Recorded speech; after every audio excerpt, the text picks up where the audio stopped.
Decided to have a massive twin test. This is two mile munching cars that we think is going to be the two top cars you can have today. Both of them are plug-in hybrid electric vehicles. I have brought the Skoda Superb, the mighty, huge, gigantic Superb, and this is the sport line version of it as well, 1.4 TSI. And this is Mark Noble from Nobby on Cars. There is a list of links down below, and in among them you will see a list that links to his brilliant YouTube channel. Bob's giving me a shout out. This is on his channel.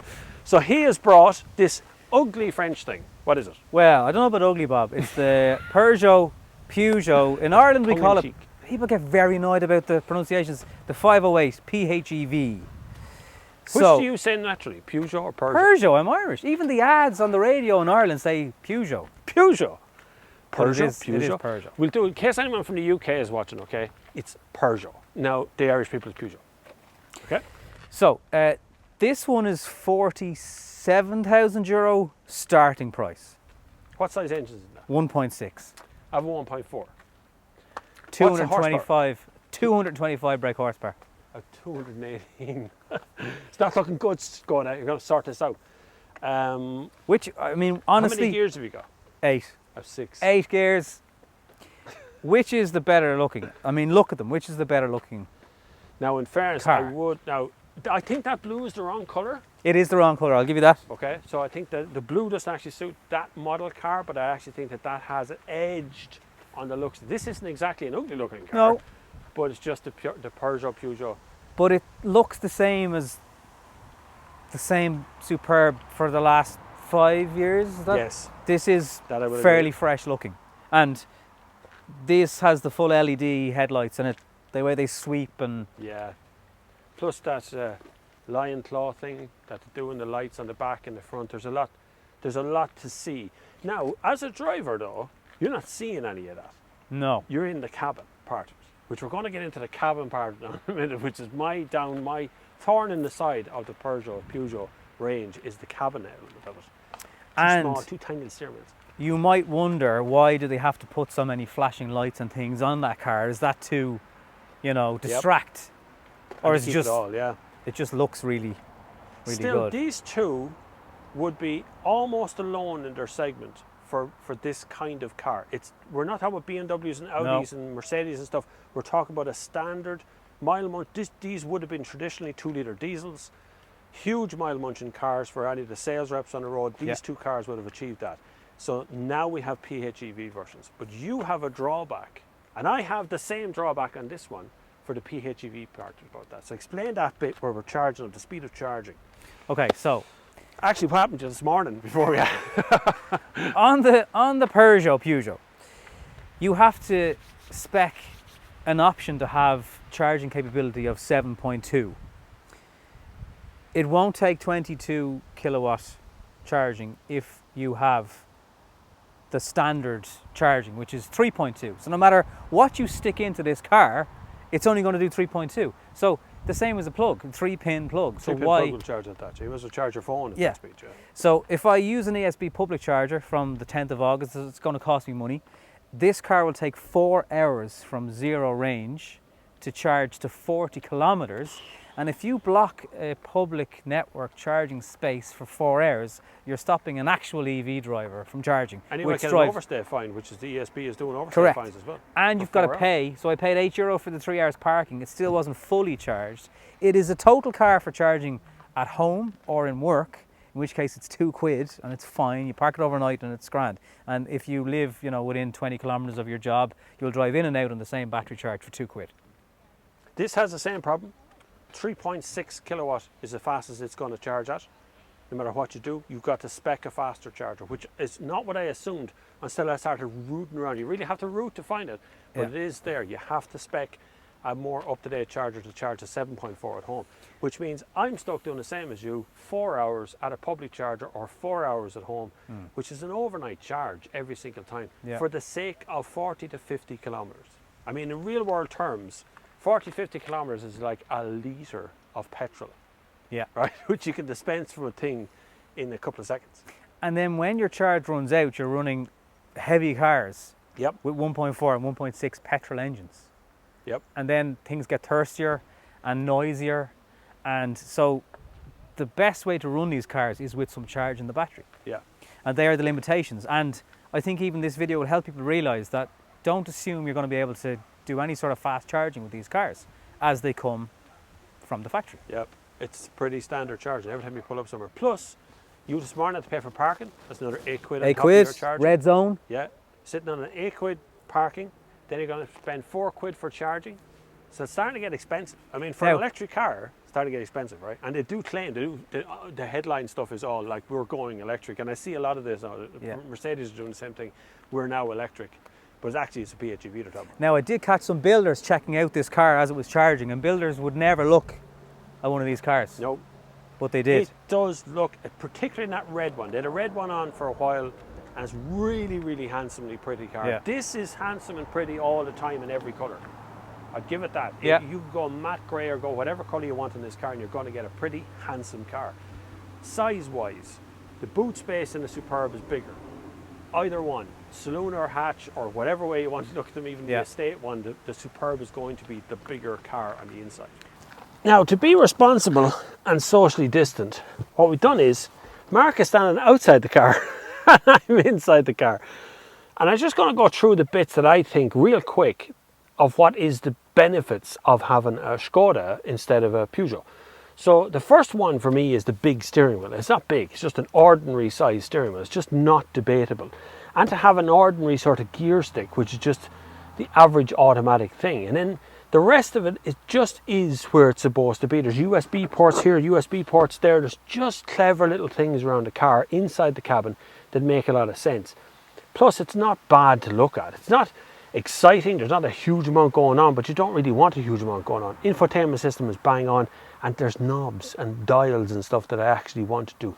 Peugeot misses out on a lot of that. They've got touch screens, they've got a tiny steering wheel. It's all very debatable stuff. We'll get that when we look at the other side. Mark's going to tell you what he thinks now. Now, Bob has now vacated the car. So, hi Bob.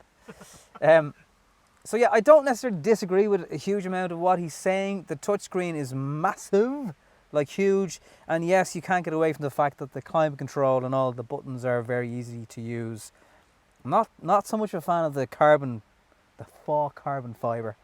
And also the fact that you could lift this whole centre column out of this car and put it into any Skoda, Volkswagen, Seat, and it's all just very same. Very good and well put together and feels nice, but very samey. And the Peugeot at least is putting an effort into this kind of, you sit in and it wraps around you kind of feeling. So if I climb in to the passenger side of this car, I do agree that this is more impressive to look at. When you get in first, there's lots of shiny black plastic and there's lots of places to look at, and there's kind of faux carbon fibre and things in here as well. But I think as an owner, that wears off. I think there comes a point where you just want the car to do what it's supposed to do, which is be a good car. And this is where the little steering wheel comes into it. You've got no knobs here to control your air conditioning. Air conditioning is a couple of presses of buttons. You press that, then you press something else, then you get into some other menu and you press the top screens and do all this stuff. There's too many clicks and things to do. User interfaces and things just start to really bother me. And then this piano black, eventually we'll get millions of fingerprints all over it. It'll be horrible to use. But there is some redeeming features. Looking at it visually, it is a beautiful interior, without a shadow of a doubt. The biggest drawback for me being 6'1" when I sit in that chair is half that steering wheel sits over half that instrument binnacle for most of the journey. That's a big problem for me. Other than that, I think Skoda has it. For me, Skoda has it definitely on the interior. Just to live with it, you will enjoy it for longer than you will. You'll have to get used to this over time. One thing you do have, Mark, that I don't have is a wireless charger for your phone. It's tucked off under here. The other problem is the USB port in Peugeot is on this side. Put off under here. Yeah, because left-hand drive. It's normally this side. They reverse the dash, but they don't reverse this bit of it. The other thing that is good in one sense is if you wirelessly charge this car, you can't get near your phone because of where the wireless charging is. Yeah. But you shouldn't be on your phone when you're driving your car. No.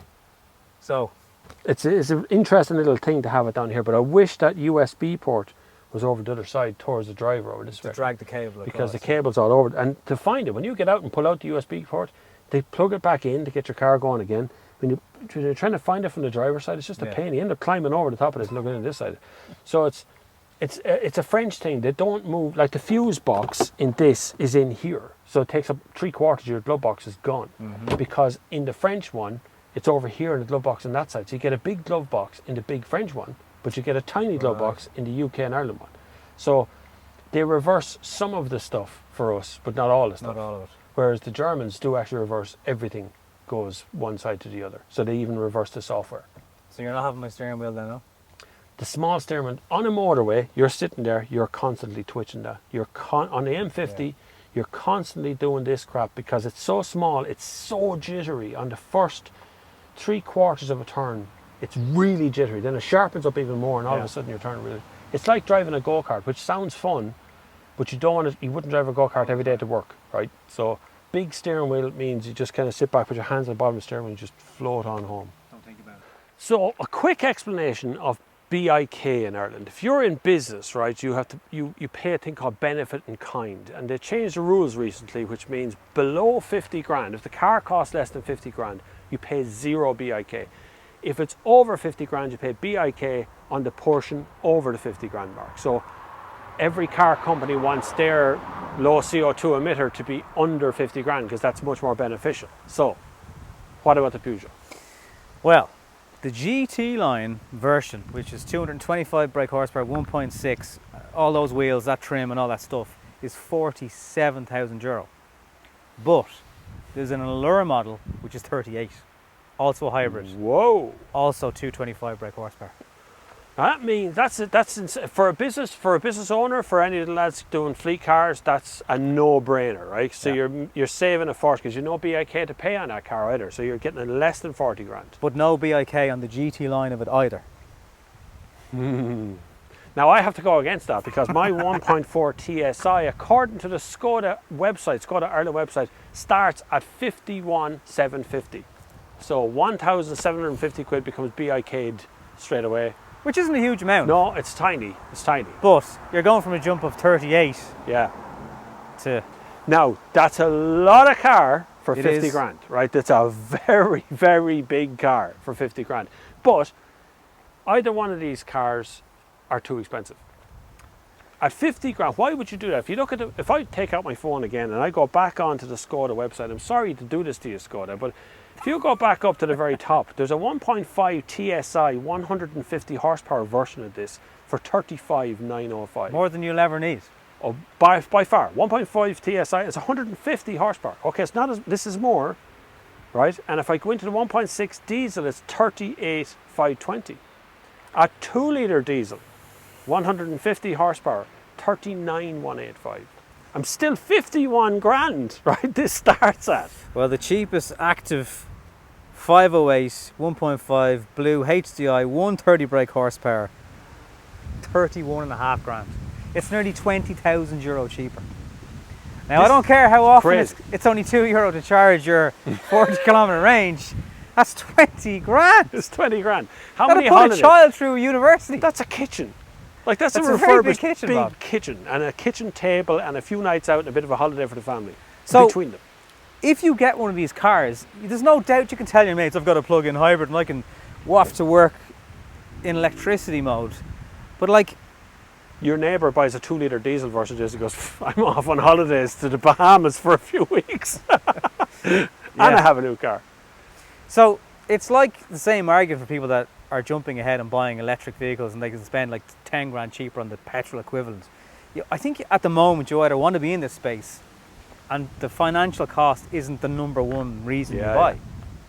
It's to be seen to be green. As a home user, I can't suggest either one of these. I'd say buy the 1.6 diesel or buy the 2-litre diesel and save yourself 15 grand. Unless the company's paying for it. Yeah, if the company's buying for you, fine, and you've no BIK to pay on it. Like, that's a no-brainer. Yeah. 100%. If your commute can put up with driving a PHEV, which we'll get into the mileage part of it, how fast that 40, 50k in the battery runs out, and how quickly you're suddenly a 1.6 litre petrol. It depends on the hills you're driving up. Getting here, we ran out of electricity for like that. It was gone really quick. Right, it's time to go for a drive. It's still better looking. Still a better car. Now I know Bob's sitting there in his Skoda praising how well built it feels and how it just wafts along the road. Aren't you, Bob? You're saying...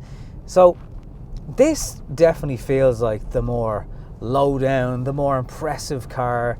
It's more of an event to be behind the wheel of.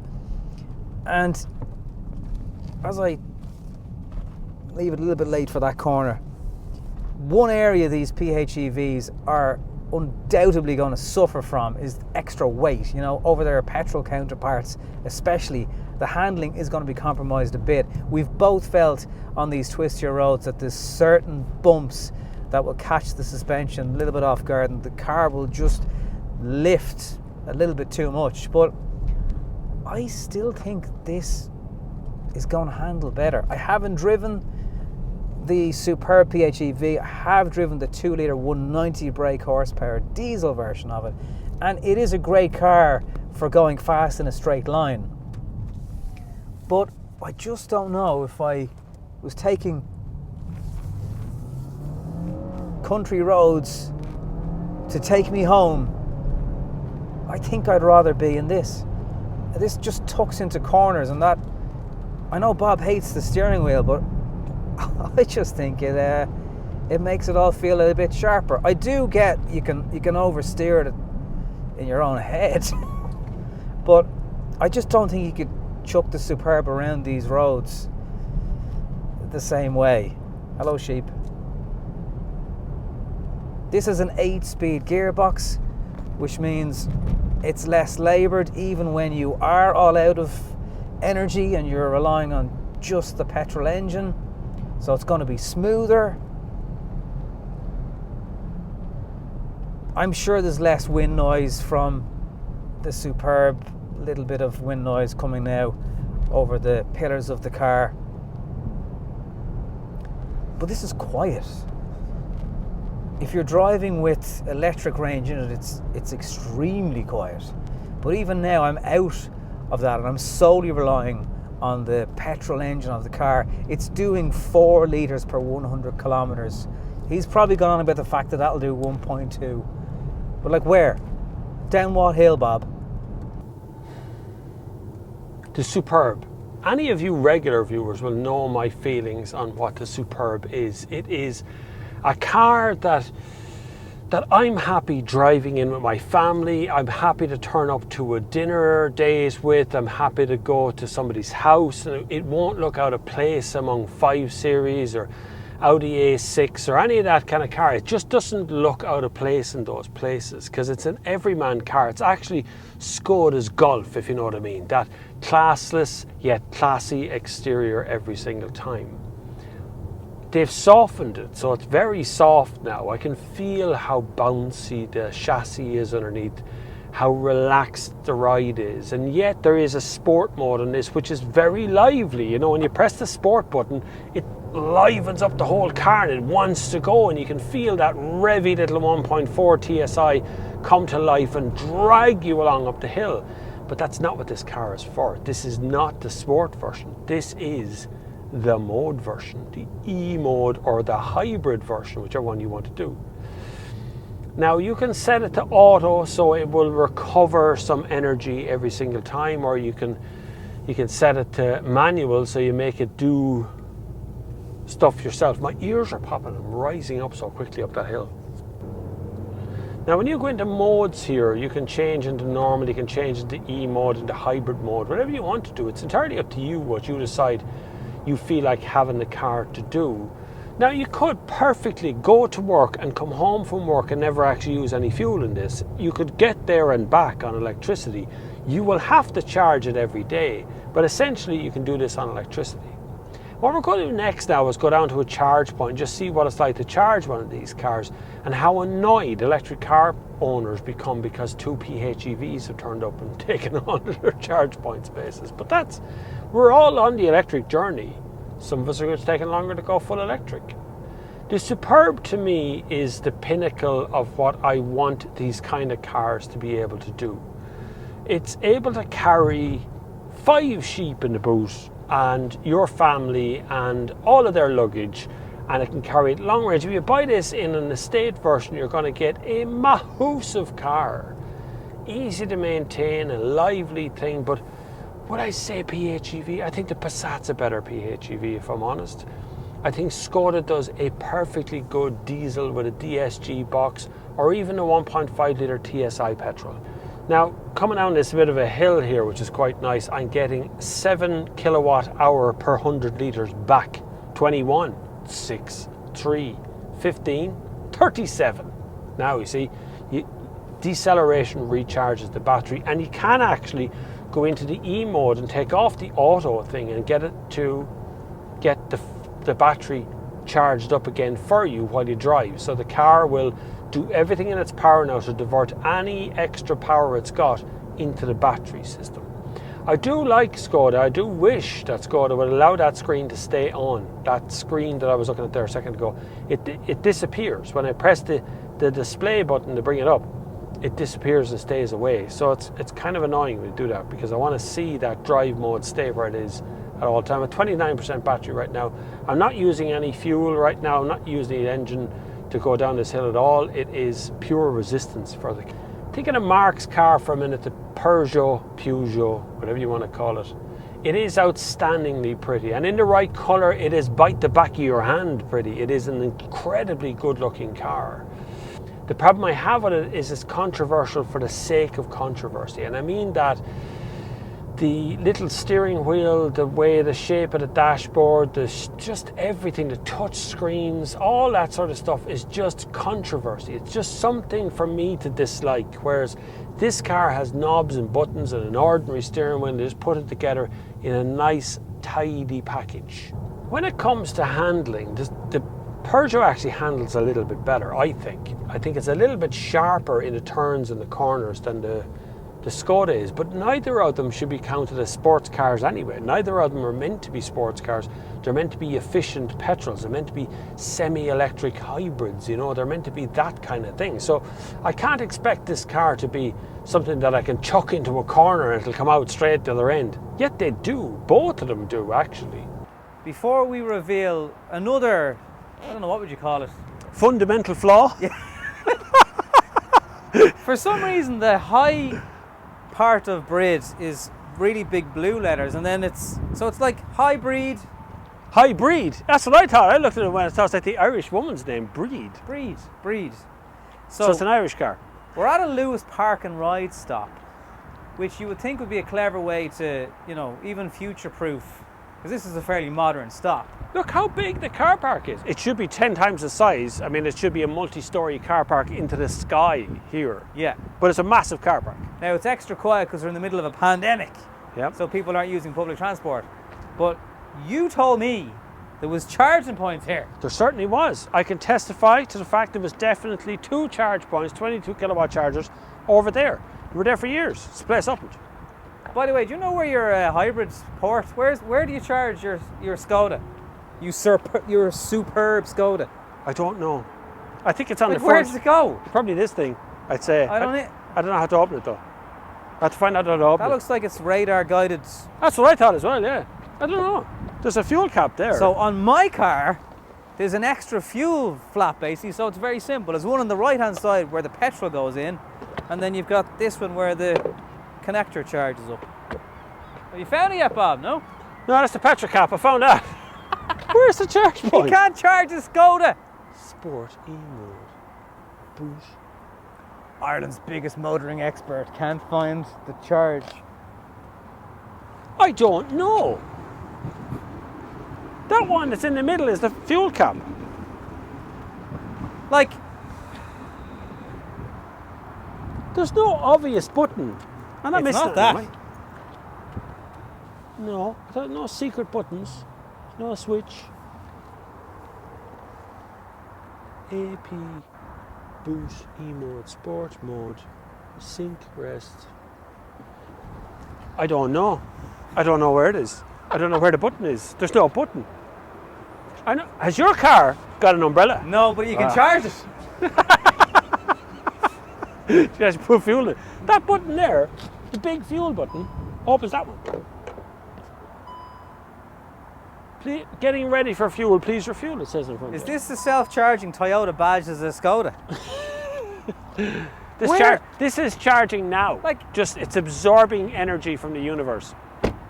Maybe I the don't roof, know. the black, is a solar powered.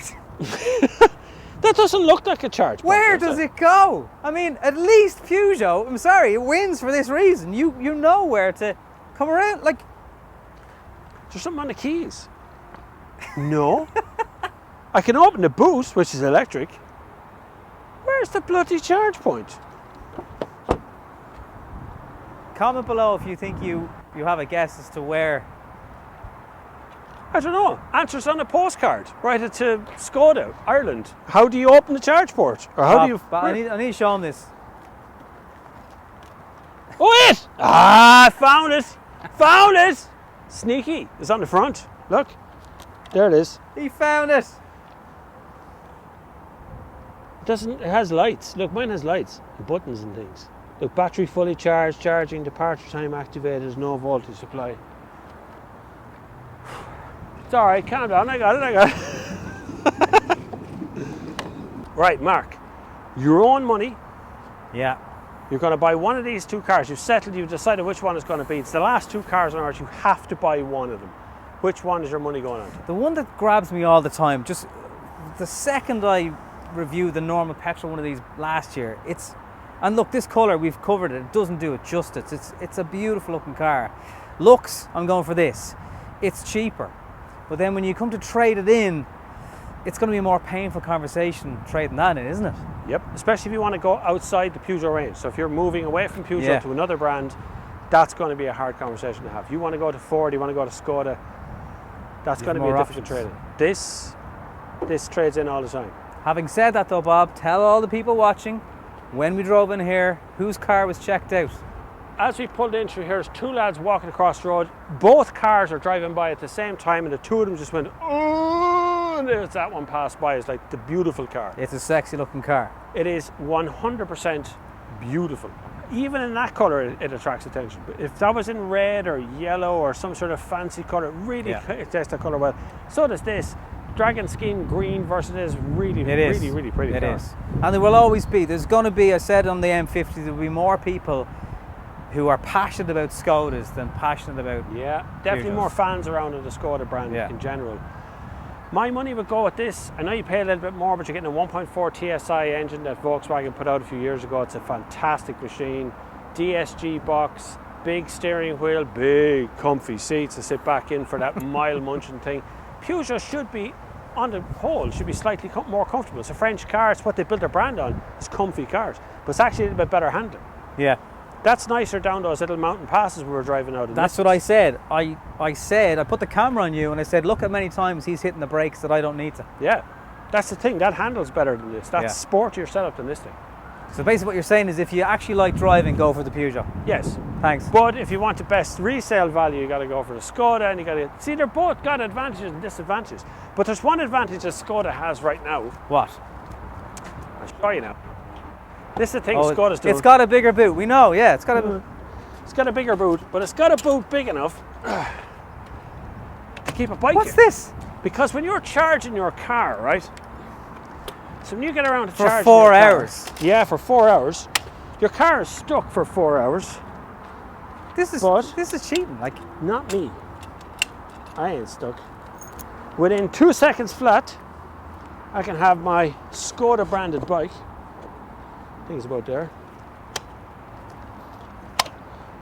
Non-electric, not hybrid, none of that. Totally Skoda, and it is actually a Skoda bike.